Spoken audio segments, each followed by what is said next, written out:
सबसे प्रतिस्पर्धी reality show physical 100 का तीसरा सीजन। कोरिया, जापान, थाईलैंड, तुर्की, इंडोनेशिया, ऑस्ट्रेलिया, फिलीपींस, 8 देशों के टॉप खिलाड़ी 1 अरब के पुरस्कार के लिए प्रतिस्पर्धा करेंगे। देखते हैं कौन सा देश कितना मजबूत है। सबसे पहले कोरियाई टीम आई, जिसका नेतृत्व कोरिया के पहले यूएफसी फाइटर किम डोंग-वुक कर रहे हैं। उन्होंने 28 मुकाबले लड़े, 22 जीते, 4 हारे और यूएफसी मिडिलवेट में सिर्फ 4 बार हारे। किम डोंग-वुक पिछले सीजन में बाहर हो गए थे, इसलिए उन्होंने पागलों की तरह ट्रेनिंग की अपनी खोई प्रतिष्ठा वापस पाने के लिए।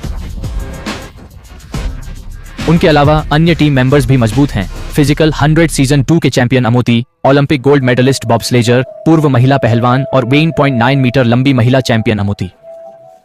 ये 6 खिलाड़ी आत्मविश्वास से भरे थे, लेकिन अगली टीम देखकर उनके चेहरे के भाव बदल गए। जापानी टीम का नेतृत्व जापान के दिग्गज वर्षों से एमएमए में है और उन्होंने यूएफसी में 14 मेगा में भी दिग्गज का किरदार उन्हीं पर आधारित है। दोनों टीमें चाहे जो भी सोचें, मिलने पर औपचारिकताएं निभानी ही पड़ती हैं।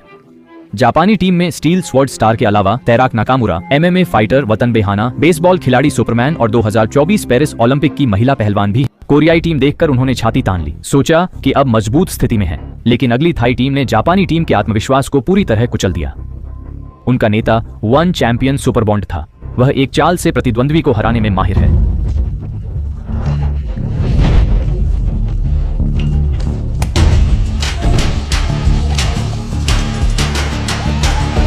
सुपरबॉन्ड की ताकत विस्फोटक है और उसके साथी भी कम खतरनाक नहीं है। टीम में प्रोफेशनल वॉलीबॉल प्लेयर और बॉक्सर किंग कांग, पहलवान, मुआय थाई कोच, रग्बी और फिटनेस खिलाड़ी शामिल हैं। फिर भी मंगोलियाई टीम के सामने ये सब छोटे लगते हैं, क्योंकि मंगोलियाई टीम का आकार ही आधी जीत है।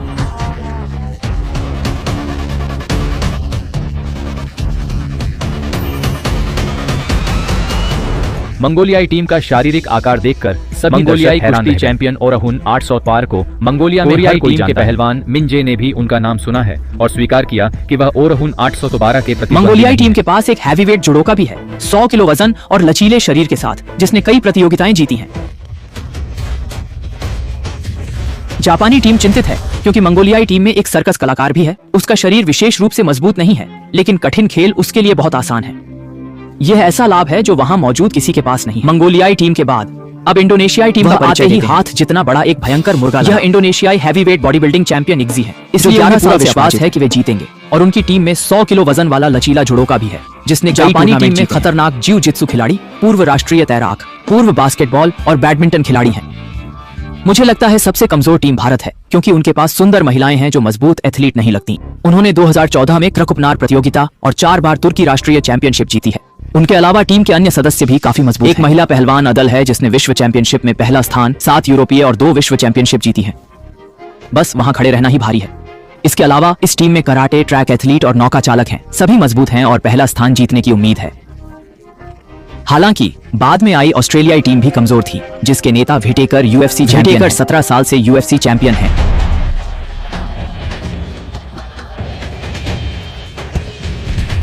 इस एपिसोड के अंत में मैंने वास्तव में दुनिया के सबसे मजबूत खिलाड़ी को हरा दिया। डिवीजन में हर कोई जानता है कि मैं एक बुरा सपना हूं।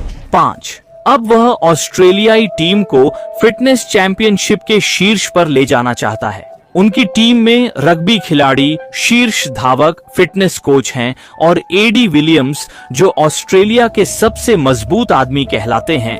एडी ने एक बार टैंक खींचकर गिनीज वर्ल्ड रिकॉर्ड तोड़ा था और विश्व स्ट्रॉन्गमैन प्रतियोगिता में शीर्ष 3 में भी रहे। ऐसी टीम लोगों को बहुत दबाव महसूस कराती है, लेकिन सभी जानते हैं कि अंतिम प्रतिद्वंद्वी सबसे खतरनाक होता है। अंतिम फिलीपीन टीम ने पूरी तरह से अपना दबदबा दिखाया है। अमीर विश्व चैंपियन मैनी पैकियाओ के साथ वह मुक्केबाजी इतिहास में एकमात्र खिलाड़ी है जिसने 8 अलग अलग बेल्ट जीते हैं और 5 अलग वजन श्रेणियों में सीधे चैंपियन बनने वाले पहले मुक्केबाज हैं। मुझे भी बॉक्सिंग बहुत पसंद है, इसलिए मैं इस मैच को स्वीकार कर रहा हूँ। 3 राउंड के बाद जिस टीम के पास ज्यादा लोग होंगे वह जीतेगी। 8 टीमों के अपनी जगह चुनने के बाद प्रतियोगिता शुरू हो गई। 8 देशों का पहला राउंड बम जैसा है। 2 मिनट में रेत के टीले पर 4 डिस्क के लिए लड़ना है। अंत में जिस डिस्क पर सबसे ज्यादा लोग होंगे वह टीम जीतेगी। यह किस्मत नहीं, ताकत की बात है। जापानी टीम पहली थी जिसने डिस्क पर कब्जा किया। उन्हें अलग नहीं कर सकता। कोरियाई टीम का यह फायदा है, वे संख्या में कम टीमों की तुलना में उन्होंने समूह बनाकर गर्म रहने की रणनीति और के मंच पर केवल 4 खिलाड़ी को नीचे खींचा और केवल ऑस्ट्रेलियाई टीम ही निष्क्रिय है। पता नहीं उन्हें डिस्क के लिए क्यों नहीं चुना गया। फिलीपींस की नजर मंगोटी गिनती तीनों समाप्त इस डिस्क होने के पर लिए संघर्ष बिना कर चुनौती रहे हैं। वाला ऑस्ट्रेलिया आगे बढ़ा। जापान ने भी थाईलैंड को 6-5 से हराकर शेष तुर्की और दक्षिण कोरिया बराबरी पर हैं। मंगोलिया, इंडोनेशिया और फिलीपींस भी, जिससे मैच 1 मिनट का था। 6 देशों ने बची 2 प्रकाशित डिस्क के लिए प्रतिस्पर्धा की। इंडोनेशिया, मंगोलिया, फिलीपींस एक समूह में, दूसरे समूह में सभी 6 इंडोनेशियाई खिलाड़ी डिस्क पर मजबूती से खड़े हैं। करेंगे मंगोलिया इंडोनेशिया की कमजोरी ढूंढ रहा है। कोरिया, मंगोलिया, तुर्की, फिलीपींस 2 डिस्क के लिए प्रतिस्पर्धा करेंगे। 4 में से केवल 2 टीमें आगे की ड्रॉ। फिलीपींस रीमैच से बाहर, कई दौर 6 से 5 से हराया। कोरिया, जापान ड्रॉ खेलकर रीमैच में गए, लेकिन 5 गेम खेलने के बाद भी विजेता बाहर हुए खिलाड़ी वापस नहीं आ सकते और सबसे हल्के और भारी खिलाड़ी भाग नहीं लेंगे। छठे रीमैच में स्कोर 4-4 था। यह आखिरी मैच था। इस रीमैच का फॉर्मेट 1/4 था। हर टीम को एक बार भाग लेना। इस रीमैच का फॉर्मेट 1/4 था। प्रत्येक टीम को भाग लेना था। अंत में केवल कोरियाई फिटनेस कोच और एथलीट। P1 आप किसे पसंद करते हैं? जापानी टीम अंतिम डिस्क के लिए लड़ रही है। दोनों महिला जापानी पहलवानों ने जीत हासिल की। इसका मतलब है कि जापान तुर्की की तरह आगे बढ़ सकता है। 8 देशों में से सिर्फ ये 2 टीमें जीती। तुर्की टीम ने एक जापानी को बाहर कर दिया। मैच खत्म हो गया। जापान के मंच पर 4 खिलाड़ी थे। तुर्की के सभी 6 खिलाड़ियों से और गति के मामले में तुर्की ने सबसे कमजोर इंडोनेशिया को चुना। बाकी 6 टीमों को जापान और ऑस्ट्रेलिया एक समूह में, मंगोलिया और फिलीपींस एक समूह में, कोरिया और थाईलैंड एक समूह में। पहला मैच जापान और ऑस्ट्रेलिया के बीच होगा, जिसमें 50 किलो के बक्से और 20 किलो के बोरे हैं। बक्से जिपलाइन से और बोरे फ्लाइंग कार से ले जाएं। जिपलाइन के प्रभारी खिलाड़ी को प्रतियोगिता के दौरान भूमिका नहीं, लाइन से गोदाम भेजे जाते हैं। दूसरी ओर बैग पंचिंग भी व्यवस्थित है। UFC चैंपियन विटेकर एक बार में 2 बैग किक कर सकते हैं, यानी 40 किलो। प्रतियोगिता शुरू होने के कुछ ही देर बाद ऑस्ट्रेलिया ने 250 किलो वजन उठाया, जबकि जापान ने केवल 150। जापानी टीम ने पहले 140 किलो बैग लोड किए, फिर हवा को ऊपर धकेला। इससे बहुत शारीरिक शक्ति बची। कहना होगा कि उनकी रणनीति वाकई काम की। जल्द ही वे ऑस्ट्रेलिया के बराबर आ गए। लेकिन ऑस्ट्रेलिया वाकई बड़े खिलाड़ी हैं। वे भी एक बार में 400 किलो से ज्यादा बैग लोड करना सीख गए। 50 बैग, लेकिन वे संतुष्ट नहीं हुए। आखिर पिछले राउंड के चैंपियन तुर्की अभी तक नहीं आए थे। दूसरा मैच मंगोलिया और फिलीपींस के बीच था। कुछ बॉक्स और कुछ बैग उठाए जा रहे थे। 2 लोग जिपलाइन परिवहन के लिए जिम्मेदार थे। पूर्व विश्व मुक्केबाज चैंपियन पैकियाओ ने एक बार में 2 बैग लिए, बाद में उन्हें ले जाया। पूर्व विश्व मुक्केबाज चैंपियन पैकियाओ ने एक बार में 2 बैग लिए।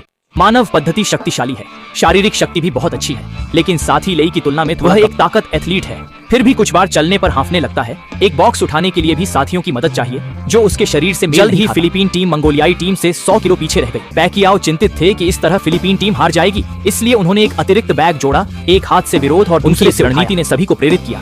सबने बैग को फावड़ा करने का फैसला किया ताकि एक बार में ज्यादा सामान ले जा। 20 मिनट में दोनों टीमें कई बार आगे पीछे हुई।